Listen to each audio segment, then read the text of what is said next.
Bem-vindos ao Minemos Mundana, História, Política e Psique. Eu sou o Kami, sou professor de História e estudante de Psicologia. E hoje vamos falar sobre Idade Média. Bem, tradicionalmente, a história da Idade Média começa com o fim do Império Romano, em 476 d.C. E esse é um momento muito conturbado da história ocidental. É um momento em que há, como poucas vezes, êxodo urbano em vez de êxodo rural, né? Então as cidades ficam muito pequenas, muitas desaparecem, né? Perdem importância e a vida passa a ser ruralizada, né? Outra coisa que acontece é que o comércio quase desaparece, a monetização quase desaparece e as vilas começam a viver de forma autossustentável.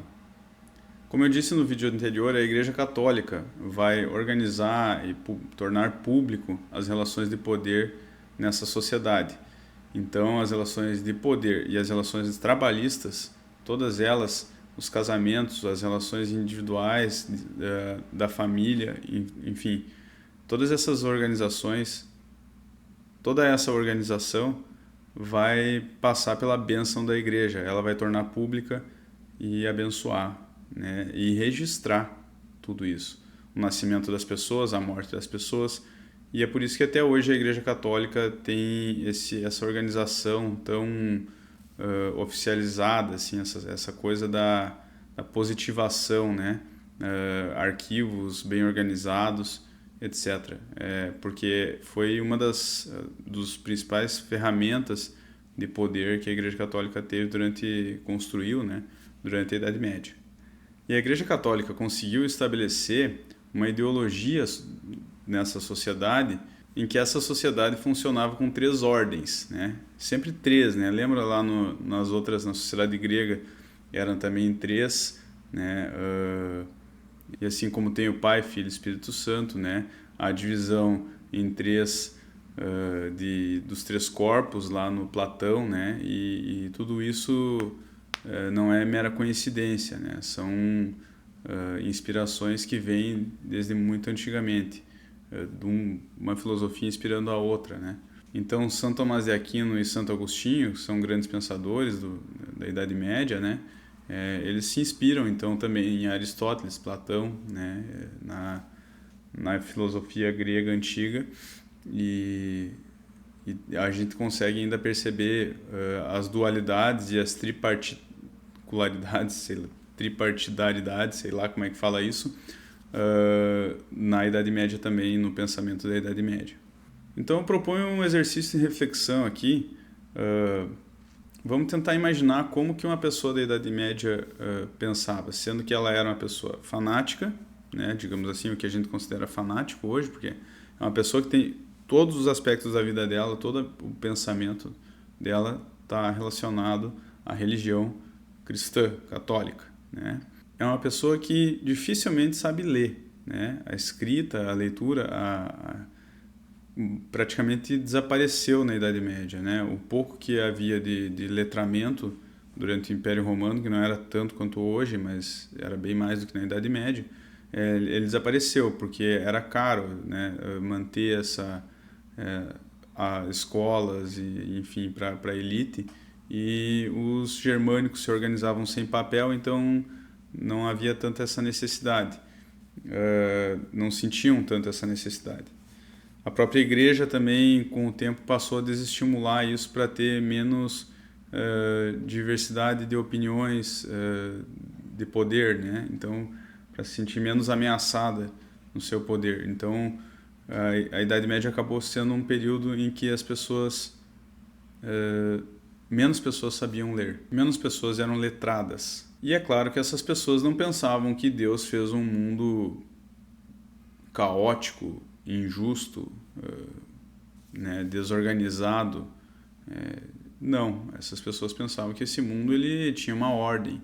Aliás, tinham 3. E nada é mais bonito para um cristão do que, com humildade, saber o seu lugar, né, na sociedade, onde Deus quer que você esteja, e aceitar com humildade esse lugar onde Deus te colocou. Então, no lugar de classes, haviam 3 ordens. A primeira, que era mais próxima de Deus, que era, portanto, moralmente mais elevada, né, de autoridade, digamos assim, mais respeitada, era o clero, né, os funcionários da Igreja Católica, digamos assim, né, aquelas pessoas que estavam relacionadas à Igreja Católica. E não é uma relação de funcionário, não é uma empresa exatamente, é uma instituição que remete ao Império Romano, né, uma instituição política. A segunda ordem era a nobreza, eram as pessoas que tinham o poder político e a força das armas. E a terceira ordem era os trabalhadores. Então normalmente a gente ensina assim: oratora, belatora e laboratora, né? A oratora são os que oram, a belatora os que lutam, né? Vem de bélico, vem de belli, que é do latim para guerra, luta, e laboratora, que vem de labor, né? Que vem de trabalho, né? Que em italiano é laboro, lavora, né? Então, os que trabalham. Ou seja, a rapa, né? A maior parte da sociedade. Então, 96% da sociedade, 97% talvez, eram laboratores. Então, esse era um mundo bem organizado, porque cada classe tinha sua função e tinha uma justificativa para existir. Era necessária, né? Se você fosse um camponês do período da Idade Média, certamente você aceitaria a sua condição porque alguém está te protegendo e alguém está te ligando a Deus. Então, a classe laboratora estava trabalhando para alimentar todas, mas estava sendo protegida pela nobreza, né, pela belatora, e estava sendo ligada a Deus pela oratora. Para nós isso pode parecer um pouco palhaçada, assim, nossa, que burrinhos que eles eram, né? Mas não é tão simples assim, porque a forma de ter mais segurança na Idade Média era viver próximo de um castelo, que era uma fortaleza militar, né? Então a possibilidade de você ter invasões de outros povos, saques de bandidos, era muito grande. Então um camponês ele iria querer viver próximo de um castelo e ele não ia ter condições de construir um castelo ou coisa do tipo, de ter armamentos, de se reunir para ter armamentos. Tudo isso era muito caro, né? E quem tinha essa possibilidade eram os que já eram herdeiros de poderes ainda na época do Império Romano. Então as pessoas saíram das cidades no fim da Idade Média e foram pedir: por favor, Senhor, me deixe morar próximo de um castelo. E aí, em troca disso, esses senhores vão fazer acordos, né, de servidão, em que os servos vão entregar todo o seu trabalho praticamente para alimentar os senhores. Como eu disse também no vídeo anterior, o colonato e o comitatus continuaram existindo. Então, o comitatus é a base para as relações de vassalagem. A vassalagem que era a principal relação política da Idade Média, entre nobres, ocorria entre nobres. Enquanto a servidão ocorria entre senhores nobres e servos laboratores, a vassalagem ocorria entre nobre e nobre, né? A vassalagem ocorria quando um senhor que tinha um vasto território, ele não conseguia administrar, proteger, defender todo o seu território, então ele também não existiam boas estradas, não existia escrita, né? As pessoas não sabiam ler e escrever, então ficava muito difícil de mandar recados, de mandar uma ordem para um lugar distante. Então esse senhor que tinha vastos territórios precisava de alguém de confiança, né, de alguém que fosse capaz de ter autoridade, força, né, para mandar em algum outro lugar. Então sempre tinha lá um cara que tinha um cupincha que mandava o cara lá para administrar aquele feudo, né, aquela região ali. que podia ser uma vila, podia ser uma ponte, podia ser qualquer coisa. O feudo não é necessariamente um pedaço de terra. O feudo é uma concessão de alguma coisa que ou dê lucro ou que seja importante politicamente, que tenha alguma importância política, militar, enfim, né? Daqui a pouco uma fortaleza lá, que se um inimigo passar por lá, né? Então o cara que tem essa fortaleza, que cuida dessa fortaleza, ele vai ter alguma coisa, né, como moeda de troca em qualquer situação. Ele tem poder por ter a administração dessa fortaleza. E claro, ele vai poder depois colocar os servos dele em volta daquilo ali, e assim podem, né, surgir cidades, etc. Uma ponte também pode acontecer o mesmo com uma ponte. O mesmo pode acontecer com uma região que tem uma feira. Mais tarde vai ser comum acontecer isso, né? Que são os chamados burgos, né? A formação dos burgos. Mas daqui a pouco mais eu vou falar mais sobre os burgos e quem mora nos burgos, que são os burgueses. Então a vassalagem era essa relação em que ocorria praticamente um casamento entre dois homens, e a Igreja Católica vai abençoar esse casamento, né? Com todo um ritual, etc. Entre esses dois caras vão jurar fidelidade um ao outro, né? Um deles vai receber alguma coisa em troca disso e o outro vai receber aquilo que ele pedir. Então, se ele pedir, por exemplo, estamos precisando aqui de comida, está faltando comida, aí sim pode ser que o vassalo envie grãos, etc., para o senhor. Pode ficar acordado isso, mas não existia necessariamente essa relação tipo de envio de impostos, assim, né? Como ocorre hoje entre a União e as federações, por exemplo. Não ocorria exatamente isso, tá? Mas podia ter também relacionado a isso. Mas assim, quando o senhor de um vassalo pedisse soldados, pedisse a presença dele próprio em um conflito, esse vassalo teria que participar, né?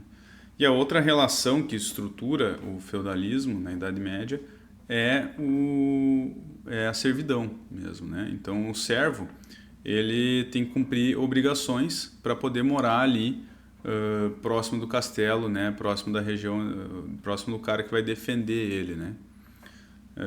Esse servo então vai trabalhar 3 dias da semana nas terras do senhor, ou em construções, ou enfim, trabalhos que o senhor precise, e 3 dias da semana, isso comumente, tá? Não era muito certo isso. Ou seja, não é em todos os feudos funcionava do mesmo jeito. Isso era quase que nem hoje em dia pela nova lei trabalhista, né? Era negociações entre patrão e empregado, né? Era negociação entre senhor e servo, diretamente. A igreja, ela dava a bênção, né? Mas a negociação era entre apenas senhor e servo.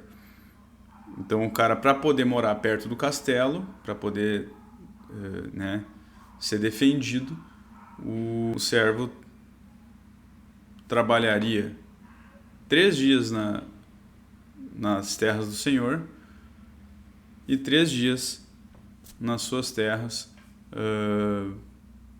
sendo que metade da produção das suas terras iria para o senhor também. Então ele era um imposto bem pesado. É claro que o senhor poderia redistribuir recursos em caso de necessidade. Então quem morava ali em volta do castelo do senhor também meio que ficava quase que como cuidado pelo senhor. Era um sistema em que tinha quase que um patriarca, assim, né? É um sistema em que as pessoas meio que se ajudavam ali. Ter um senhor era quase como ter um deus, né, na terra. Era muito ruim você não ter um senhor, né? Não ser cuidado por ninguém, não ter ninguém que olhe por você como um pai olha para um filho, né? Então, claro, os senhores feudais não eram bonzinhos, não estou dizendo isso aqui.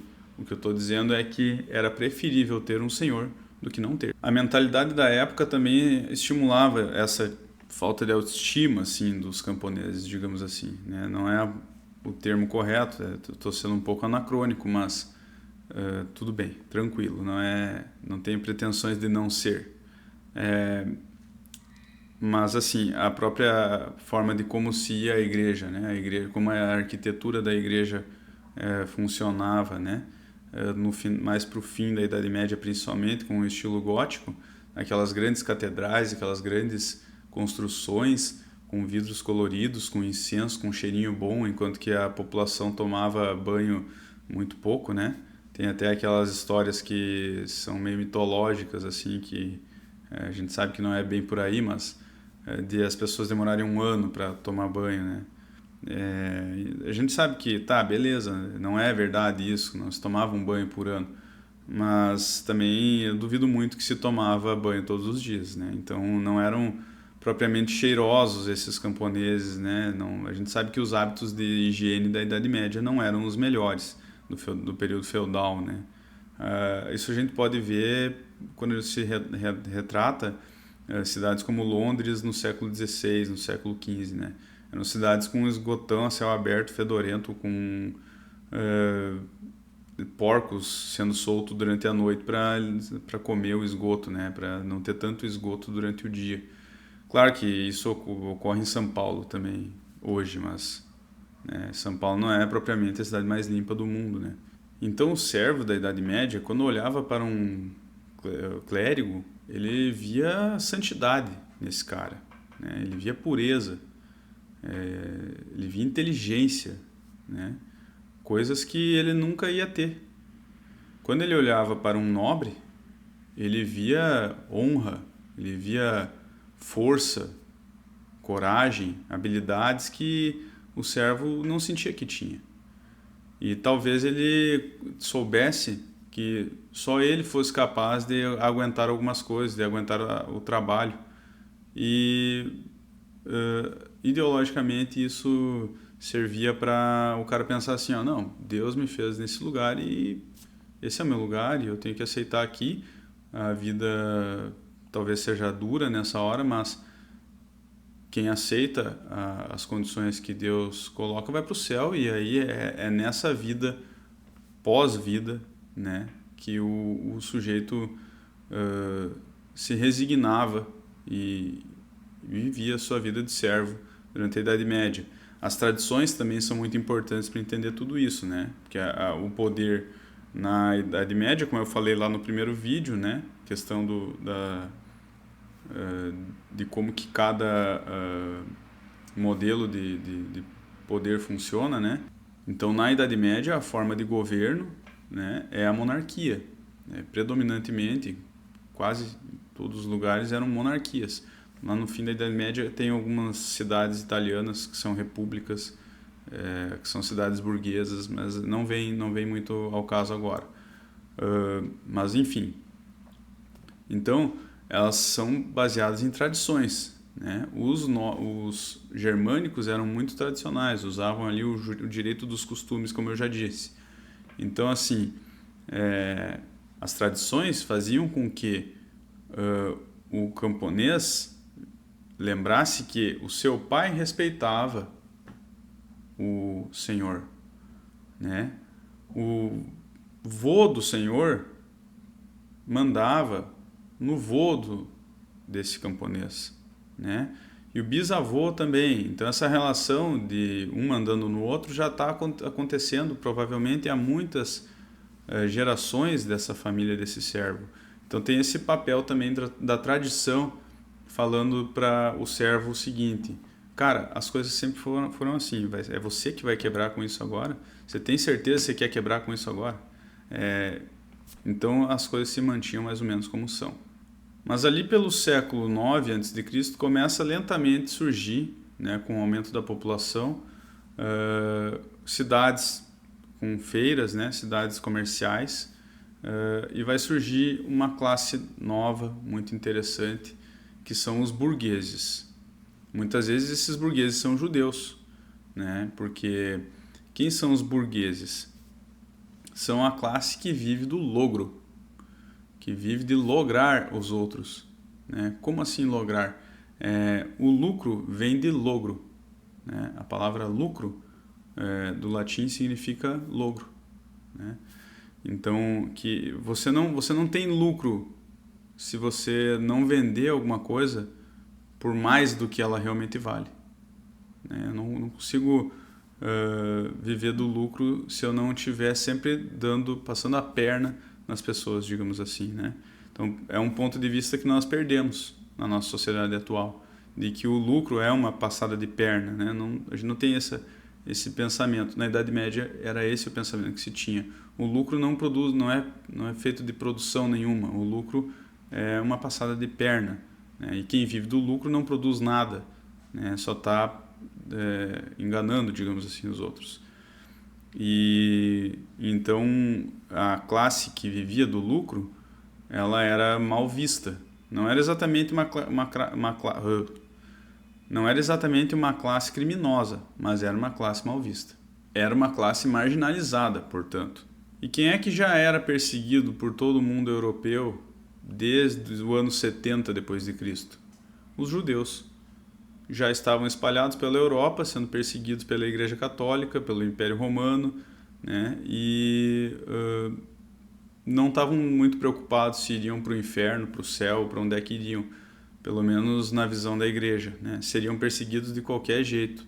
Então eles vão viver da forma como eles conseguem, já que eles não podem ser servos de ninguém. Eles não poderiam ser servos de um senhor nobre católico, porque eles não são católicos.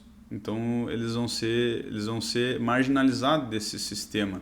Eles não vão poder ter um senhor. Então eles vão viver do quê? Eles vão viver de comprar uma coisa ali e vender, né? Comprar uma coisa aqui e vender ali. Então eles vão viver do logro, né? Isso vai fazer com que muitos judeus se tornem burgueses, e muitos burgueses hoje, atualmente, da grande burguesia ainda, são judeus. Não quer dizer que todo judeu é burguês e nem que todo burguês é judeu, né? Mas que existe essa relação entre burguesia e judeus, e existe esse estereótipo principalmente. E esse estereótipo foi utilizado pelo Hitler para fazer para construir a ideologia nazista, né? Para construir o discurso nazista, né? Que eu estou fazendo aqui uma relação longa entre dois períodos históricos muito distantes, mas importantíssima essa relação para a gente entender um pouco como é que se construiu a ideologia nazista, né? Se usou esse estereótipo no momento em que a Alemanha sofria com a crise, né? E em que a burguesia lucrava com a crise, a burguesia alemã. O Hitler relacionou a crise culpou os judeus pela crise, né? Os judeus burgueses pela crise da Alemanha.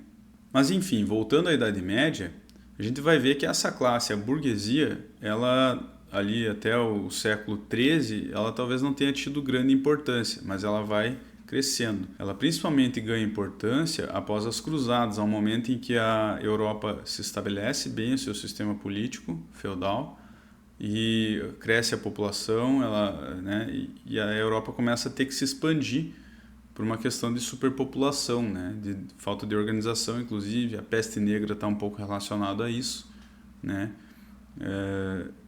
e as cruzadas também estão relacionadas a isso, essa superpopulação europeia, essa necessidade de expandir o território da cristandade, né. E a burguesia, ela passa a estabelecer relações comerciais para além da Europa, né? Grandes rotas comerciais que vão até a Ásia, né?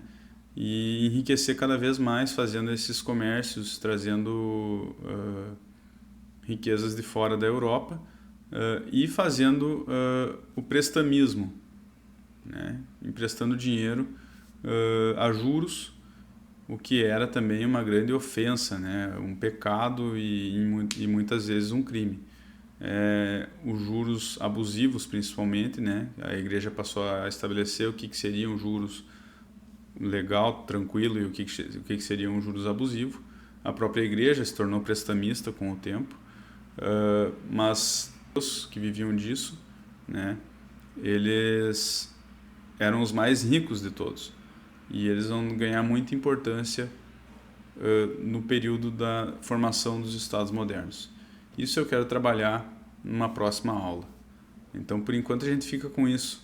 com essas bases da Idade Média, assim, esse por Simão que eu fiz hoje. E acho que no próximo vídeo a gente vai começar a falar de coisas um pouco mais interessantes, um pouco mais impactantes para entender a nossa sociedade de hoje. Então, eu vou ficando por aqui. Espero que tenham gostado do vídeo. E se você gostou do canal, se você está gostando do conteúdo, deixe seu like, se inscreva no canal, ative o sininho e contribua aí com seus comentários, né? Ajude a formar esse canal que está em construção. Então é isso e valeu!